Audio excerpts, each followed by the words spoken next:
We're going to have a game for you between Troy, otherwise known as TBE Shot Games, and More Come, More Go, who is also known, or was known as More Romio. So this is going to be a matchup of Kronos against Loki on Highland.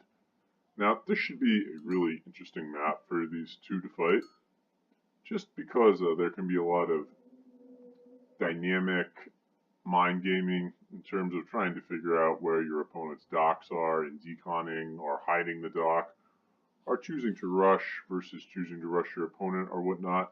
Highland generally not a very popular map, but Loki versus Atlantean, particularly Kronos on it, could be quite interesting. So let's see what Troy is choosing to do, and it looks like Troy will be choosing to go for perhaps a land rush, as we see that he is not sending out a villager to build a dock.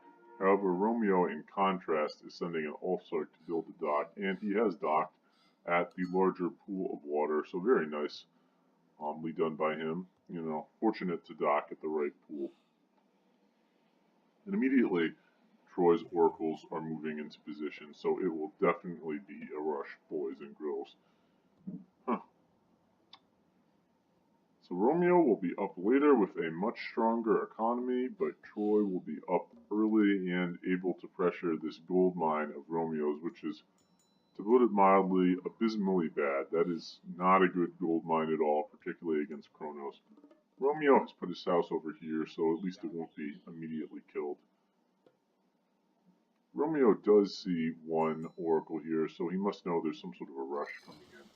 He's building a second dock here, I guess in preparation of a possible deconstruction, or perhaps just to improve fishing from that location. And we see the Troy is indeed going for the classic 5-man rush build. And the temple's going down, so yeah, he's going to try to start advancing in the relative near future. Anyway. I don't know about Romeo, though. As you see, he's a very, very long way from being able to start advancing to the classical age. And, well, Troy is going to start shifting his temple over soon, I imagine, and will be up in about a minute. So Romeo is definitely on the back foot here, unless he can manage to secure enough gold in the next few minutes to hold on to his gold mine. And if he does, he'll be in a great position to win, because we can see that he's already got almost 9 fishing. No, not 9.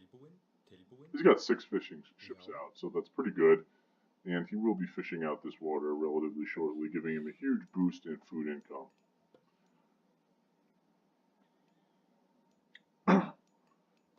Interesting to see that Romeo is just allowing his opponent's oracles to continue to chill there. He is not harassing them or anything.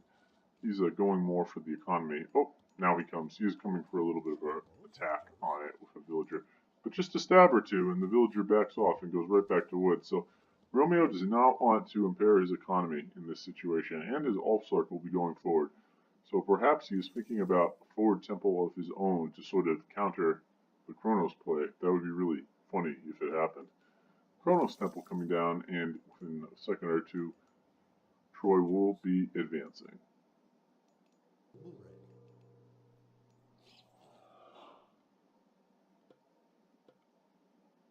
Romeo is starting his temple forward, so he will be going for a rush himself. But at the same time, we already see that Troy BR is already on his gold. And Romeo just pulls his gold villagers back. He's not even going to attempt to fight that. There is no mine back here. Let's see what he sees. He doesn't see the mine up here either, so he's probably going to try to go for this other front mine. And does Troy see that? Troy does see line of sight of that mine, so I'd imagine he will be immediately going there and trying to control it.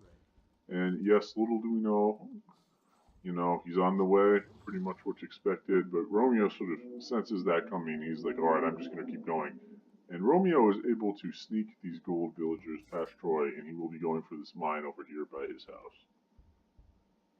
So if he can manage to mine there without Troy realizing, which at this point seems pretty possible considering that Troy's scouting is not ideal, well, he'll probably be in a position to really get enough gold to use that superior water economy correctly. Troy is taking down the front gold mine, so there will be no tower there. That's that's for certain.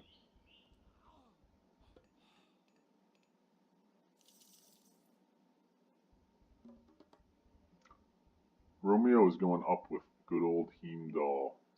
Ouch. It's rather laid up, but on the other hand, he is safely gathering gold over here, so I don't think it matters too much. Troy's sort of going around and looking, but he's not sure where his opponent is yet. Spy is going down, so Romeo will know where that little army is for the time being. Heimdall coming out, and here we have the Einherjar coming forward with the Barracks coming out, and the Herseer. So, it's going to be really scary for Troy since he has absolutely no military at home at all. And he doesn't know where his opponent is gathering gold from either. And with 8 villagers on gold, Romeo is in a really, really nasty position here, I gotta say. It's not all that much for Troy to fight here. This is a really interesting game. It's a very early game, and you know, it shows how the meta was not developed. I do not think that if Troy had continued to play, he would have settled on this strategy on Highland as being an optimal strategy. But, you know, the meta was very new when it came to Age of Mythology, the Titans. And, well, Atlantean weren't understood that well at this point, and probably still aren't, but the understanding is better now than it was then.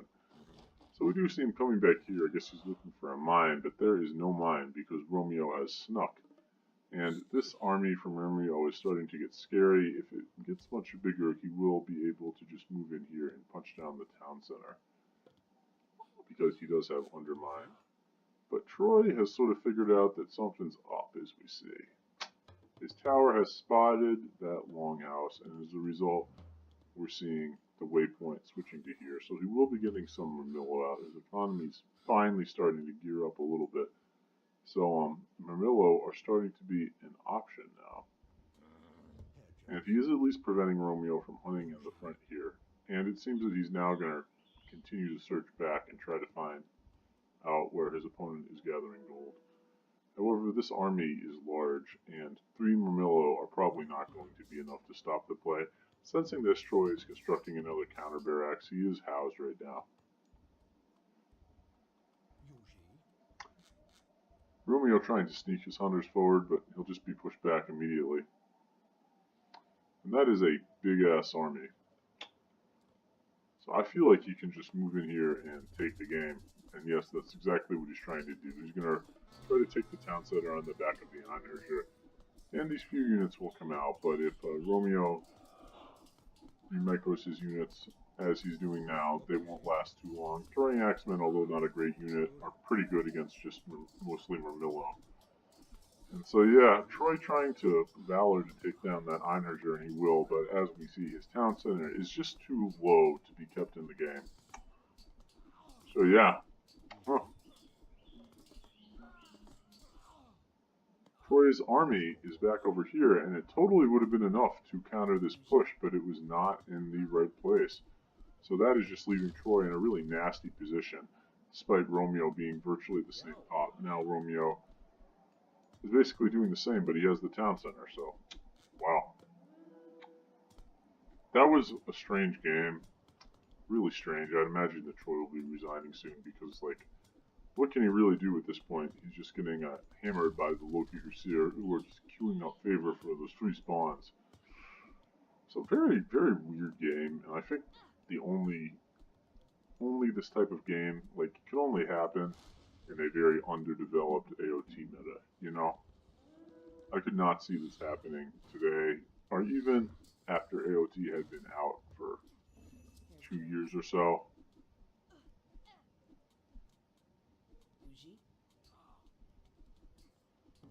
Definitely this sort of game comes out of a lack of experience playing Atlantean more than anything else. But yeah, I hope you enjoyed it. I think this was a good game just for the reason that it shows that even experts sometimes struggle to figure out how to really use Atlantean the best, and it took some time to figure out how to play the civilization properly, even though they were considered OP from the start. So yeah, hope you enjoyed it. See you next time on Old School AOT.